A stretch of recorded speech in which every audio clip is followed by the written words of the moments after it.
Okay, thanks for being here. Going back through recapping Saturday, I think not a very, what I consider poor play and performance by our part, particularly starting on the offensive side. We only had one player we thought have a winning grade, winning performance, championship level, was Ricky Jones. We had no player of the game. You need more than one guy playing, grading out at a winning effort to play well, especially against a great opponent, defensively and on the road. Got to do a better job of our planning, starting with me and our staff, just giving our players a better chance to be a little bit more aggressive, get our run game going again, ability to convert and stay on schedule a lot more and be a lot more aggressive. So we'll have been looking very hard at how we can just get ourselves back in sync and rhythm, and we'll get a tough challenge here with the multiple looks of Rutgers. But we've got to do that. We've got to help our players out as coaches a lot. We are dealing with some glitches, but everyone does, so that's nothing more than it's college ball. You know, you got some guys that are prepared, ready to go, and you got to play to their strengths. Every team has strengths.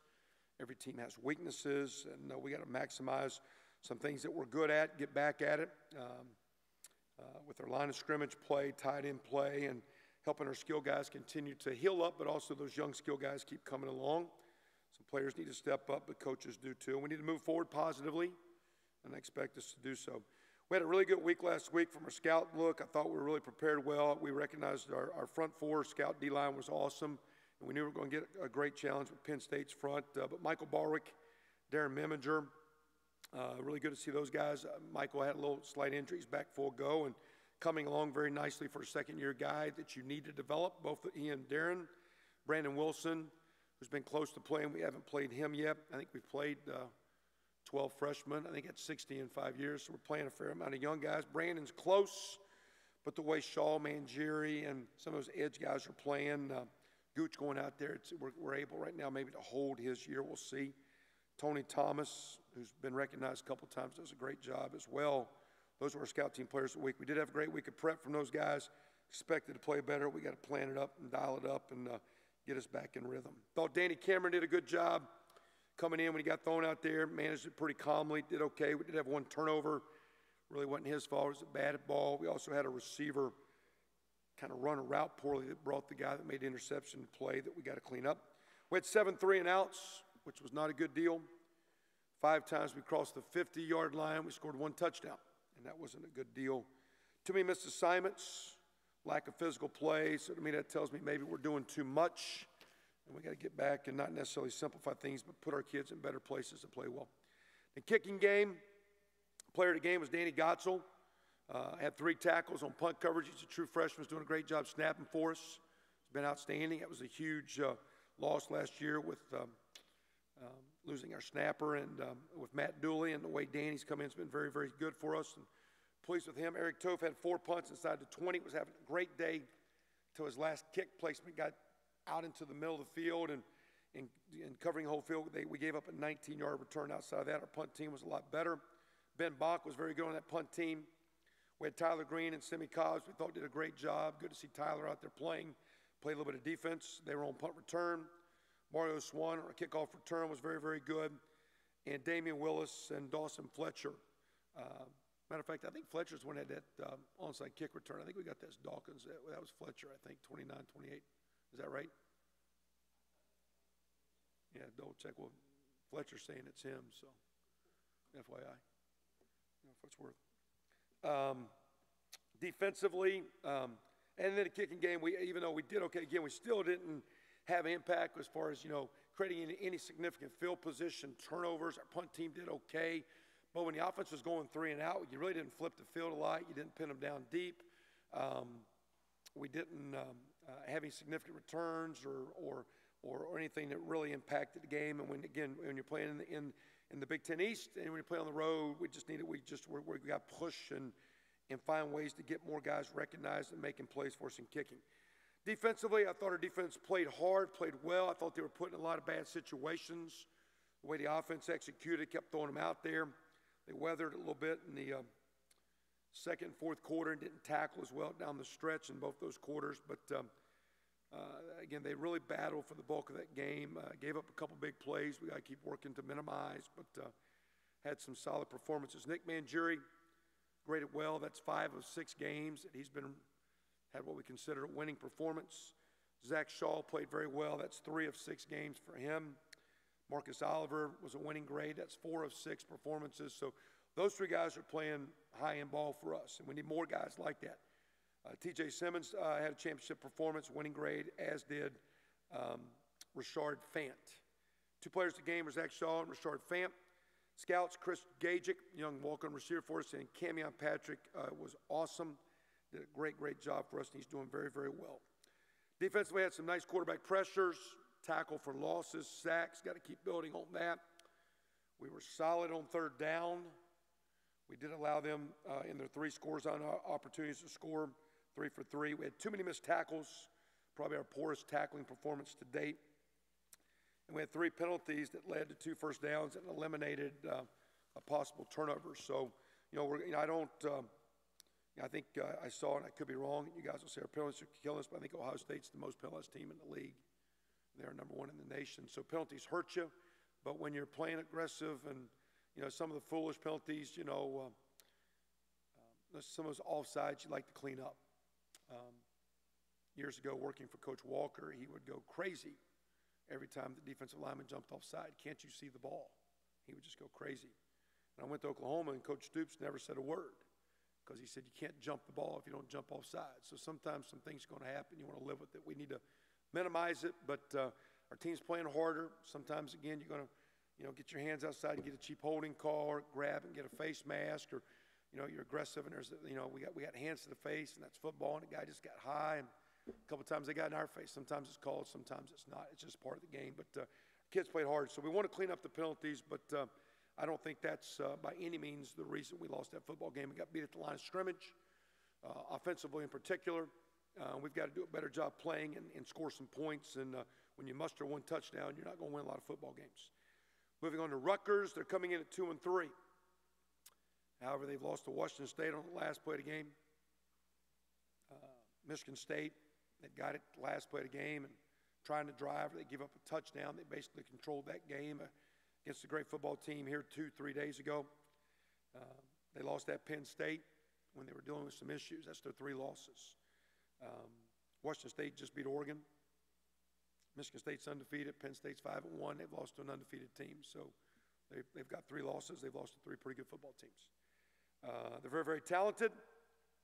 9 of the last 10 years, I believe it's 9 of 10. It might be 10 of 11. They've been in bowl games. They play with a great deal of pride, energy, and effort. You watch the way they swarm the ball defensively. You look at their skill set, the way they run the power and counter and play action game on offense. They're multiple D, multiple coverages, multiple blitzes, really make your quarterback work, make your offensive line work, can get you off schedule. Pressure and coverage looks very long and athletic. Very, very skilled group defensively.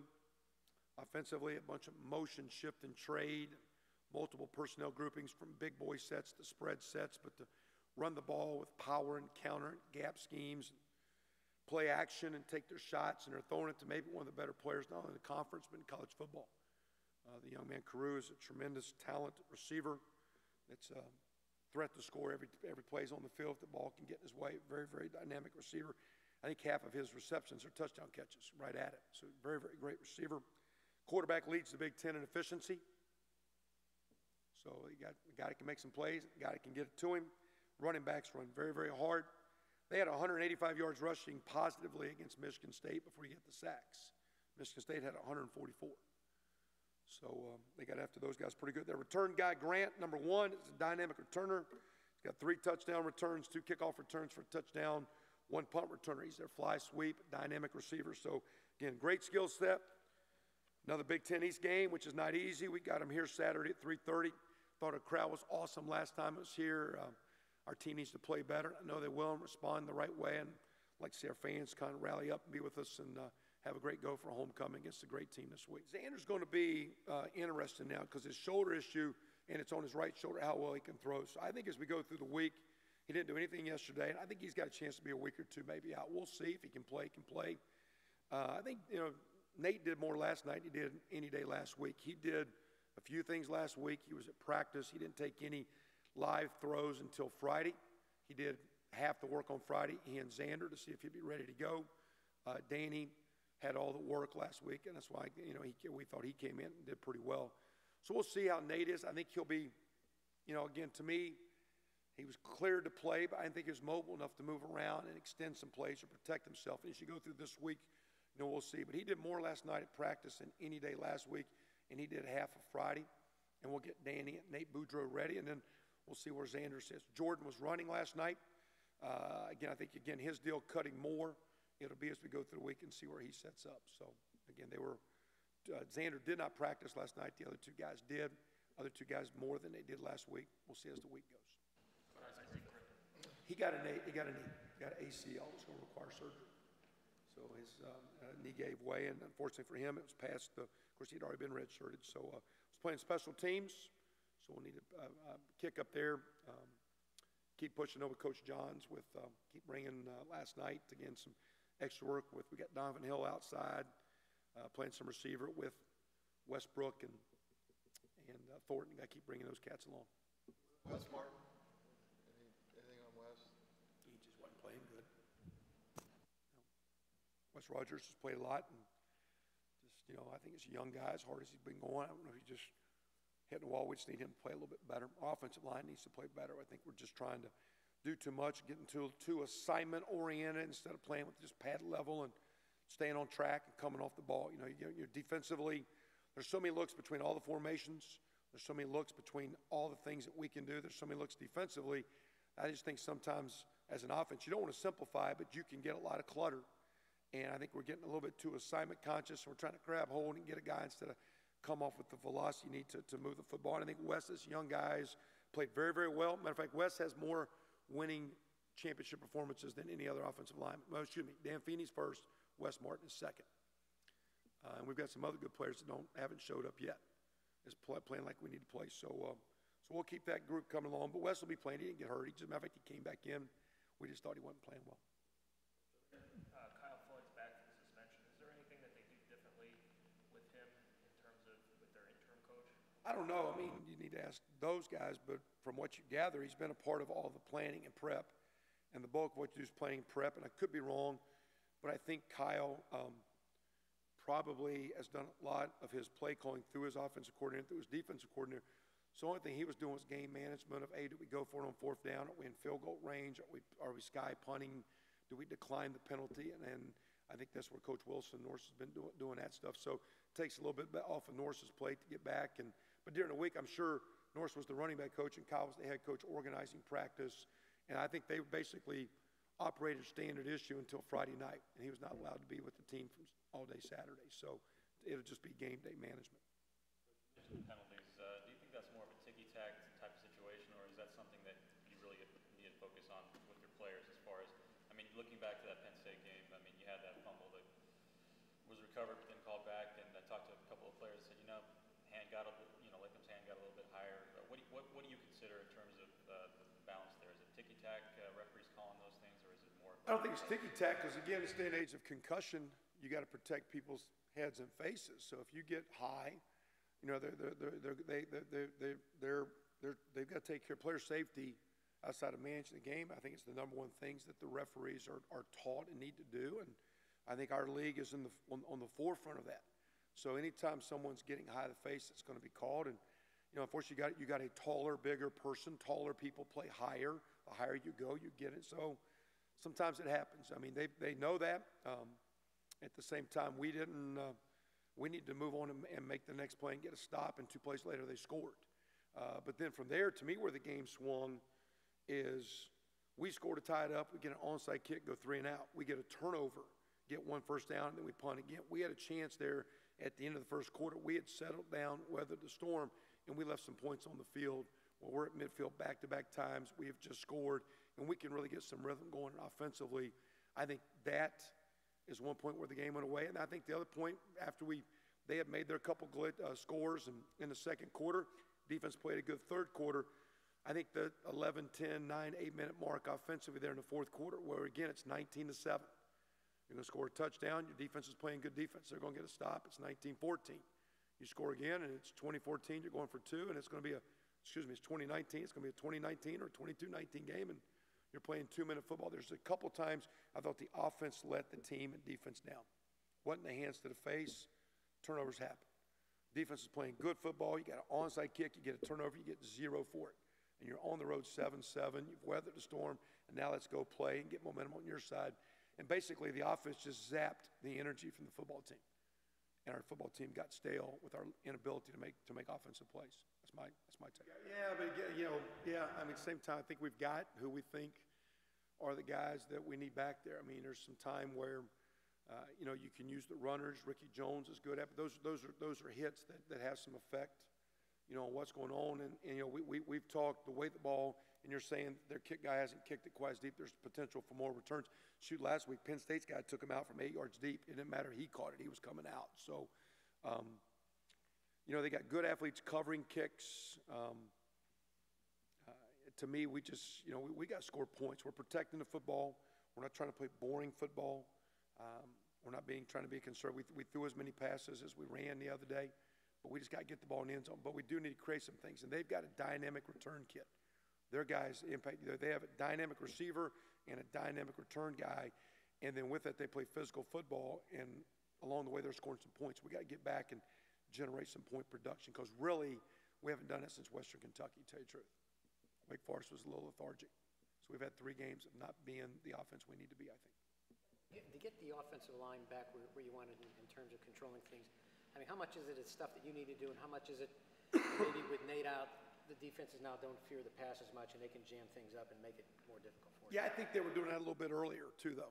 Good question there, Pete. But I think we've got to threaten some people with the pass game, and that doesn't mean just throw it. You can't have the long foul balls. They only remember the ones that that you click and hit. So just throwing it deep doesn't scare them. You got to make some shots. You got to make some plays. So receivers need to keep coming through. We're trying to get the tight ends more involved. Again, we're not trying to be a 3-yard cloud of dust team. We kind of got that way with Jordan and the line tight ends. So yeah, the box has gotten crowded. It's not because Nate's hurt. It's gotten more crowded. It's really, I think, just our inability to make some one-on-one big plays that we need to make. I think. Running game, is Danny Friend's absence affected your ability to seal the edge a little bit? Maybe to some degree. At the same time, Michael Cooper had 4 winning grades the first 4 games at tight end, and we need Anthony Casaro and Jordan to continue to move up. And we've actually played for 2 games. Brandon Knight's been out there, and you guys haven't noticed that one yet, but he's been out there 89. So that's a 270-pound kid that can we get in some big boy sets to just help us get that presence going a little bit too. He's still playing offensive tackle, but he's a great young blocker, and we're just trying to get him on the field and take advantage of him. Danny, how far has he come in the last year? You kind of got here a little bit late. Cameron? Yeah, last year. How far has he come since? I think all of them are better. Again, to get out there playing, I think just the way he's born and the way he's made, and not that he's a coach's kid around it, he's reasonably calm. Just his personality. He's not overhyped up. So again, he has been around the game a lot. He goes out there and he talks and communicates and can call the plays and plays within himself. So I mean, he can distribute the ball. He throws it pretty well. And again, Nate Boudreaux's about the same. So if he's a little bit off or not playing well, if we need to play Nate was a guy we played last year. Put him in the Michigan game. So until he actually had a shoulder injury. So he's a 4th-year kid. So if we need both those guys, we'll see how Xander moves along. But as the week goes, we'll push hard. And like I say, we don't need Sudfeld to play this game because we've lost. We need him to play because he's capable of playing and can play well and help us win. So we'll push Nate, and we'll get Danny and Nate Boudreaux ready to go. Thought about looking at Austin King and bringing him off redshirt at all? Yeah, I don't think so. I think those other guys are farther along. Like Austin, I just think where he is in his development, I think he needs to continue to get strong, and his command presence as a young guy is not where I think compared to the other guys.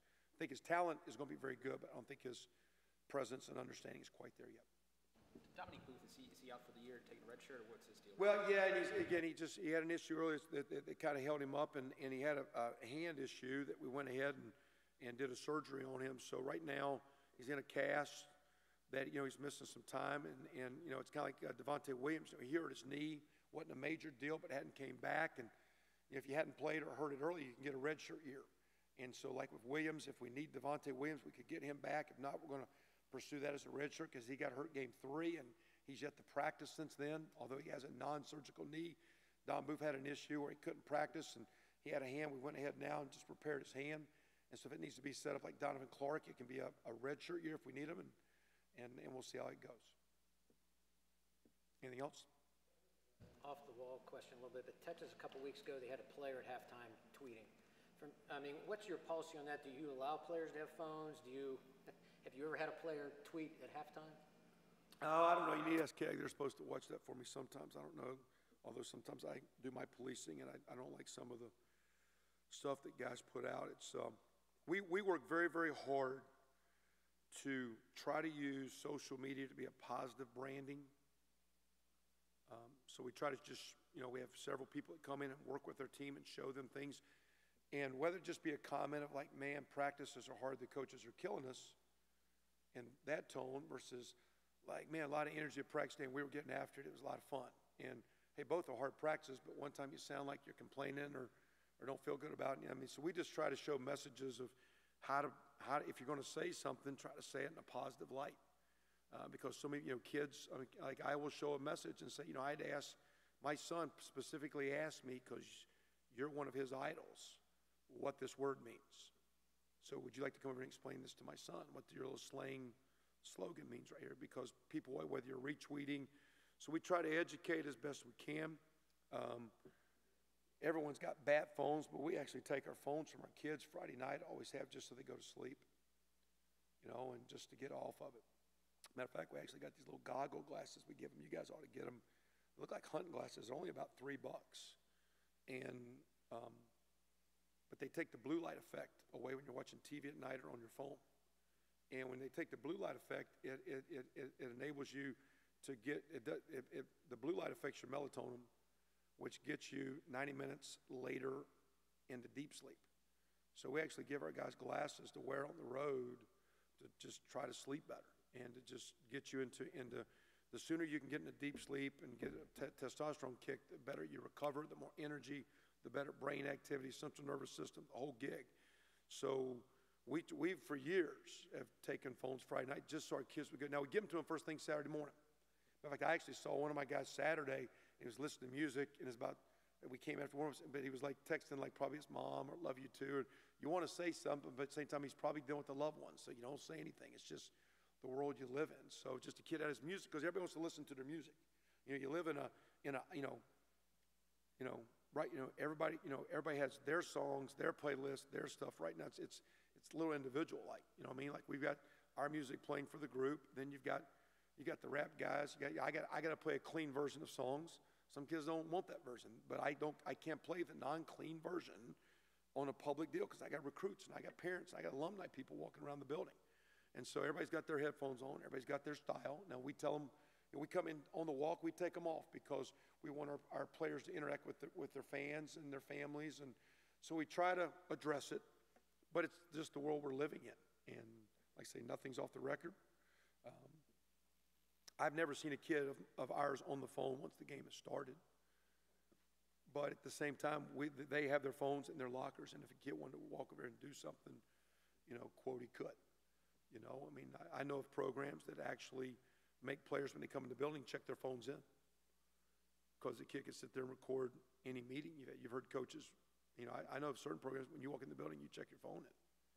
Because it's family business, yet you're in a place where it's just easy to hit record. So, but anyway, it is a part of the work. We work very, very hard. I think our school does a great job. KEG's a part of it.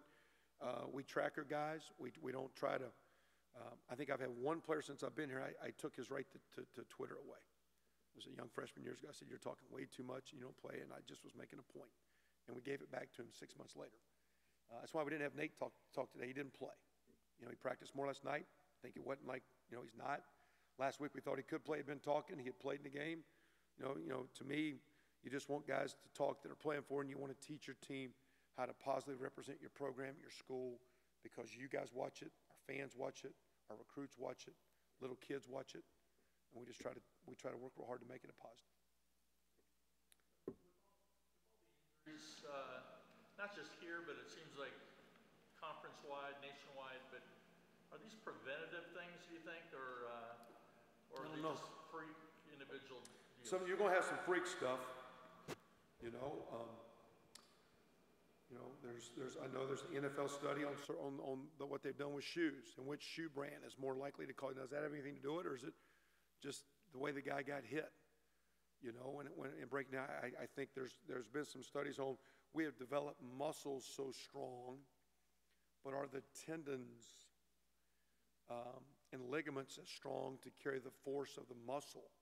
And so there's been some studies and some information on that you know, you see more pec tears and bicep tears last 5 and 8 and 10 years than you saw. So you got violent kids that are running fast and planting hard, and you get a knee, you get an ACL. You know, I've always felt that if a guy was playing hard and a guy was moving his feet, he had less chance to get hurt. I always felt linemen that were standing around leaning stationary was an ACL or a high ankle sprain, because you're just standing. If you're moving and you got great feet movement or footwork, and your feet are really moving, odds of someone catching me are minimized, because I'm moving so fast. You got to catch me just right. If I'm a stationary, how many times? That's why we have our quarterbacks wear the knee on their left brace, because as they're sitting there, they're unprotected, and when they get hit, it's just trying to give those guys a little bit of support. So part of the game, we're looking and talking, but and we've actually looked at some things as we're strengthening muscles with our nutrition. Are there supplements or things that are legal that can maybe help some of the ligaments and tendons as you go through things?